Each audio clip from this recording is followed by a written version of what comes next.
आपने जितना भी जहर उगला मोदी जी के खिलाफ, उतना ही अमृत हिंदुस्तान की जनता ने अपने प्रधानमंत्री के ऊपर बरसाया है। इसलिए आप इस मुगालता में ना रहें। Please don't be in the confusion that if you abuse the prime minister of India, the PM post stands condemned. No, you are condemning yourselves. इस प्रकार की भाषा और इस प्रकार के प्रचलन से आप खुद का ही हानि कर रहे हैं। बहुत बहुत धन्यवाद। कोई प्रश्न हो तो अवश्य पूछिए। पवन भाई, उनका पार्टी का विषय है। आज हमने टीवी के माध्यम से देखा कि अरविंद जी गवर्नर की तरह अनाउंस कर रहे थे कि सीएम बन गए हैं, और मान साहब सीएम की तरह शपथ ले रहे थे लगभग। वहाँ कांग्रेस के अंदर भी सीएम पद को लेकर जिस प्रकार का सिर फुटअव्वल हो रहा है, कल कांग्रेस ने चन्नी जी के नाम को आगे किया तो नवजोत सिंह सिद्धू कह रहे हैं कि मैं ही आगे हूं और जो हाईकमान है वो तो तय करेगी नहीं। तो स्वाभाविक है कि आपस की इनकी लड़ाइयां चल रही हैं।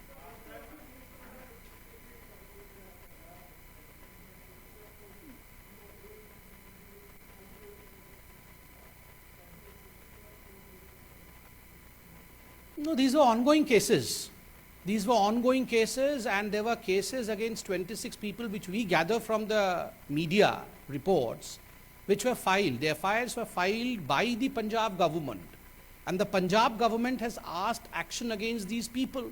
And remember, some of the tallest leaders of Punjab, like the Congress president himself, had called for action against them. So why cry foul today? Law will take its own course. These things should not be seen with a myopic vision of politics. जहां तक पंजाब में red इत्यादि का सवाल है, इन चीज़ों को राजनीतिक चश्मों से कभी देखना नहीं चाहिए। याद करिए, आज हमने मीडिया के माध्यम से देखा है कि 26 ऐसे व्यक्ति हैं, इंडिविजुअल्स हैं, जिनके खिलाफ पंजाब की कांग्रेस सरकार ने ही एफआईआर किया था, और सैंड माफिया के रूप में उनके खिलाफ एफआईआर हुई थी। ये तो खुद मीडिया बता रही है, पंजाब की सरकार बता रही थी।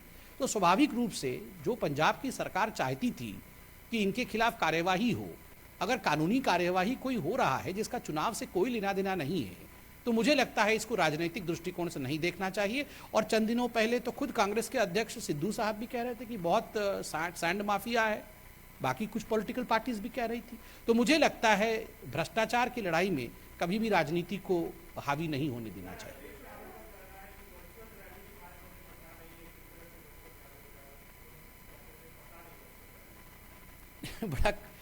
बड़ा हास्यास्पद है। अगर आदरणीय अखिलेश जी कहते हैं कि उनको वर्चुअल रैली क्या होती है ये पता नहीं है, मुझे लगता है उत्तर प्रदेश में जो युवा हैं वो जानते हैं वर्चुअल रैली क्या होती है, उत्तर प्रदेश की जनता जानती है वर्चुअल रैली क्या होता है। इसलिए जो अपने आप को नेता के रूप में प्रोजेक्ट करते हैं, यदि वही कानून का माखोल उड़ाएं, वही इलेक्शन कमीशन के रूल्स को ना फॉलो करें और इस बात के पीछे छुपने का प्रयास करें कि मुझे पता ही नहीं था कानून क्या है, तो ये एक एक्सक्यूज नहीं हो सकता है।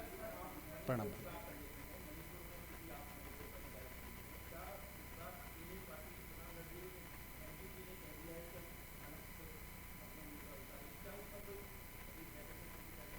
नहीं, इस पर कोई चर्चा हुई नहीं है।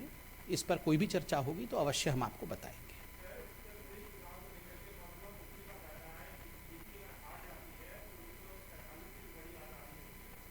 ये स्वाभाविक है, महबूबा मुफ्ती हो चाहे फारूक अब्दुल्ला हो, अनुच्छेद 370 के हटने के पश्चात काफ़ी फ्रस्ट्रेटेड हैं।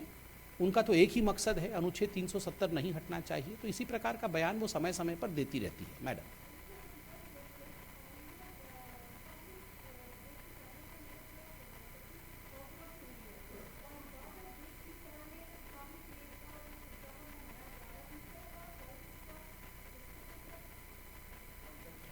I firmly believe that the clear cut, जहाँ तक रिपब्लिक डे का टैब्लू का सवाल है, आज अखबारों के माध्यम से भी आप सभी ने पढ़ा होगा कि जो कमेटी इस विषय को देख रही है वो एक नॉन पॉलिटिकल कमेटी है। जो विषय राजनीतिक है ही नहीं, उस विषय को राजनीतिक बनाने का प्रयास किसी को भी नहीं करना चाहिए। ये देश एक सुंदर गुलदस्ता है, हम सबको मिलकर वी शुड सेलिब्रेट इंडियननेस। इसमें कहीं भी कोई भी राज्य एक दूसरे के ऊपर लांछन लगाए, ये उचित नहीं है। और बिल्कुल क्लैरिटी के साथ है कि this is a non political committee which is looking into it. Thank you so much.